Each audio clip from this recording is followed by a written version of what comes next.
Shalom peuple de Dieu, c'est votre serviteur apôtre Paul Kingombe, toujours dans notre thème principal, la marche avec Dieu.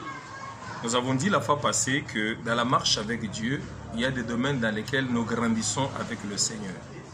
Nous avons vu des domaines tels que la lumière et l'amour, la paix et la joie, la connaissance et la sagesse, les grâces et la puissance du Saint-Esprit. Mais il y a aussi un autre domaine dans lequel nous sommes assurés dans la marche avec Dieu, c'est la sécurité totale.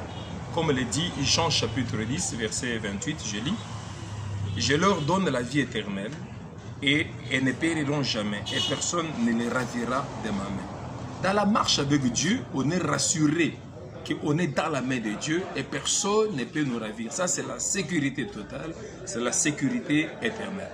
Maintenant, la question qui nous vient à l'esprit est celle de savoir comment obtenir ces choses. Alors, comment obtenir toutes ces choses, toutes ces grâces dans cette marche avec Dieu. Alors, notre marche avec Dieu ne doit pas être une marche, ne pas être une marche stérile, mais ça doit être une marche qui doit produire.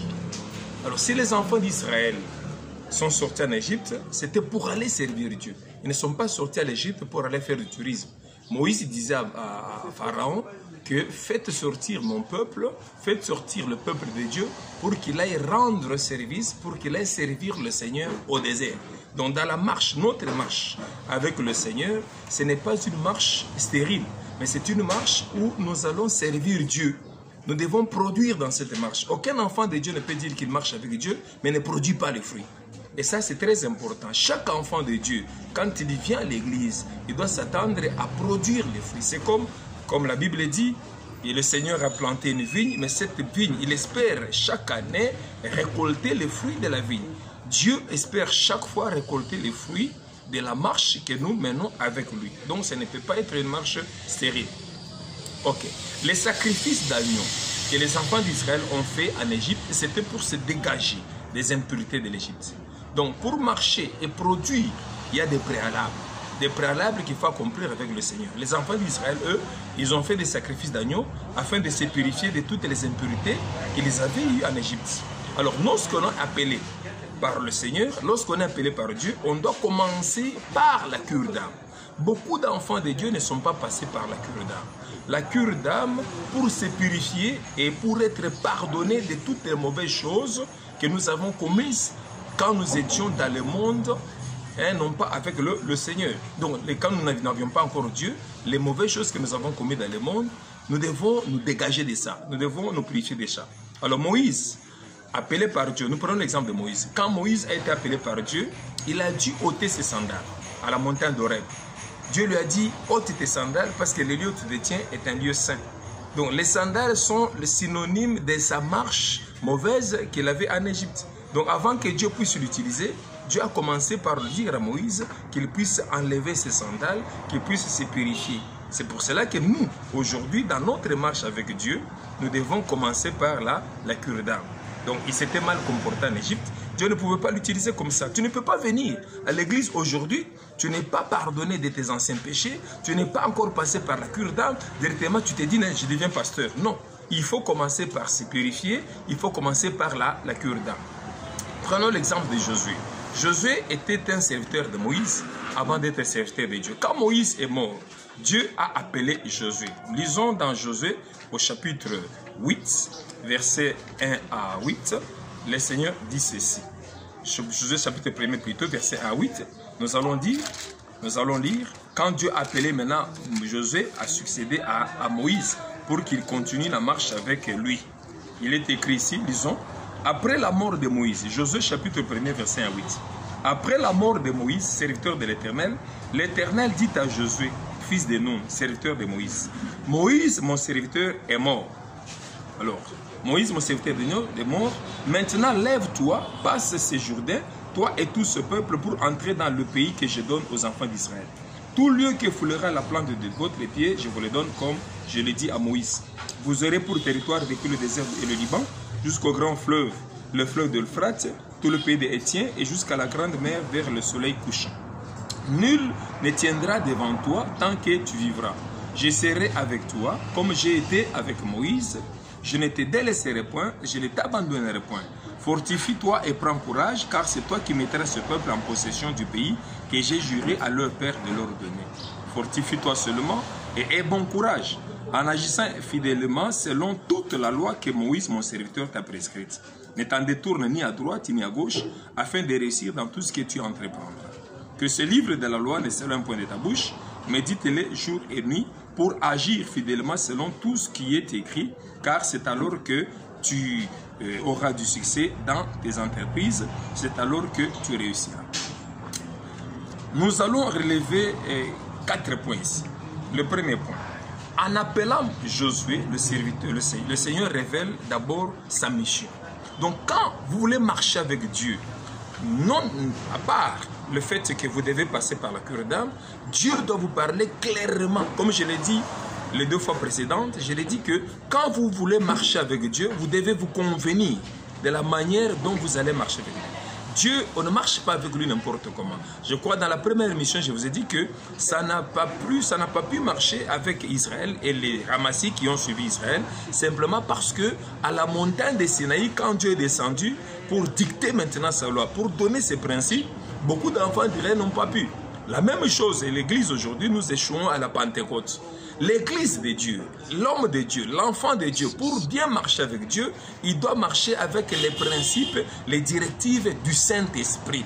Ici, Dieu appelle Josué pour remplacer Moïse, afin que Josué puisse marcher avec lui, puisse être à la tête du peuple d'Israël, la marche vers la terre promise. Nous avons notre marche vers la vie éternelle. Alors, en appelant Josué, la première chose, le Seigneur lui révèle d'abord sa mission. C'est là la vision. Dieu doit commencer par te révéler. Là, je parle à chacun particulièrement. Dieu doit révéler la mission qu'il te donne, c'est-à-dire que la vision qu'il te donne. Vous devriez commencer à vous poser la question, quelle est ma vision? Quelle est votre vision dans le Seigneur? Vous ne pouvez pas marcher avec Dieu sans aucune vision.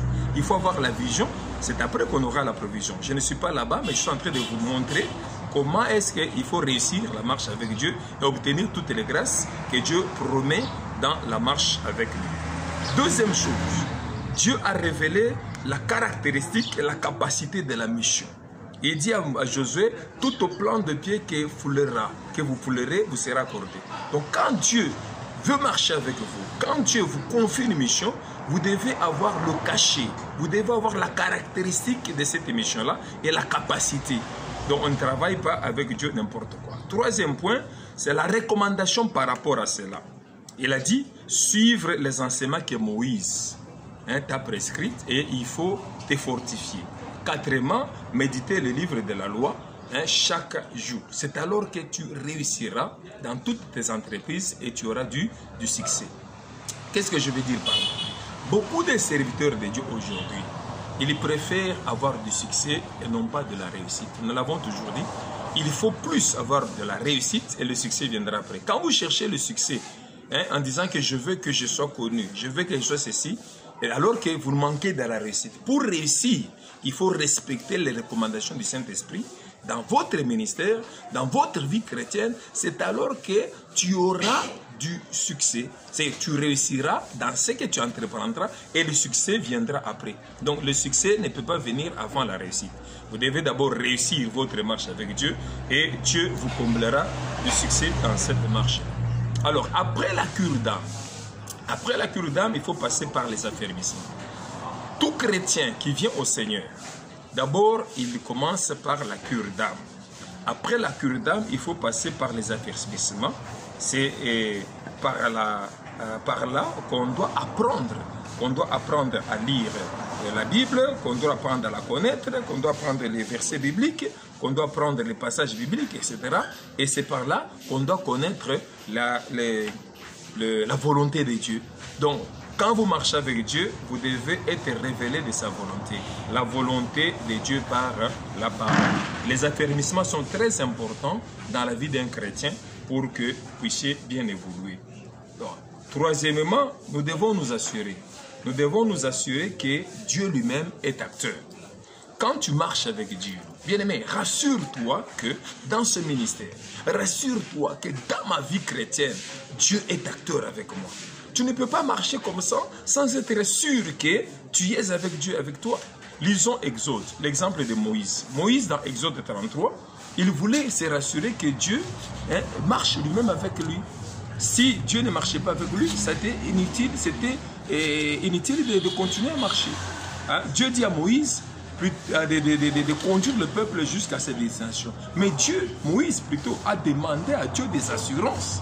C'est pour ça que je dis que dans votre marche avec Dieu, vous devez être assuré que Dieu lui-même marche avec vous. Lisons Exode chapitre 33, versets 12 à 17. Je lis au nom du Seigneur. Moïse dit à l'Éternel, voici tu me dis, fais monter ce peuple, et tu ne me fais pas connaître qui tu enverras avec moi. Cependant, tu as dit, je te connais par ton nom, et tu as trouvé grâce à mes yeux. Maintenant, c'est Moïse qui parle. Si j'ai trouvé grâce à tes yeux, fais-moi connaître tes voies, hein, tes chemins. C'est la marche là. Nous avons dit la fois passée, le chemin c'est Dieu. Donc si moi j'ai trouvé grâce à tes yeux, c'est la première des choses que tout chrétien devait se poser. Devait demander au Seigneur, si j'ai trouvé grâce à tes yeux pour marcher avec toi, révèle-moi tes voies. Moïse dit au Seigneur ici, fais-moi connaître tes voies, alors je te connaîtrai et je trouverai encore grâce à tes yeux. Considère que cette nation est ton peuple. Alors si tu trouves grâce aux yeux de Dieu et que Dieu te révèle ses voies, c'est alors qu'on connaîtra le Seigneur. La première fois, je vous ai dit que il y a beaucoup de gens qui disent qu'ils marchent avec Dieu, ne le connaissent pas. Pour bien connaître Dieu, il faut que Dieu vous révèle ses voies et que vous sachiez dans quel chemin je suis en train de m'engager. Sinon, vous allez vous engager dans un chemin dans lequel après vous serez déçus. Alors l'Éternel répondit à Moïse, à la requête de Moïse, à la demande de Moïse. Parce que Moïse avait une préoccupation. Il ne voulait pas marcher seul. Parce que quand vous marchez seul, à la fin, vous n'aurez pas du succès, vous n'aurez pas de la réussite. Sans Dieu, on ne peut pas réussir. L'Éternel répondit, je marcherai moi-même avec toi et je te donnerai du repos. Ça, c'est la récompense. Je marcherai moi-même avec toi et je te donnerai du repos. Moïse lui dit, si tu ne marches pas toi-même avec nous, ne nous fais point partir d'ici.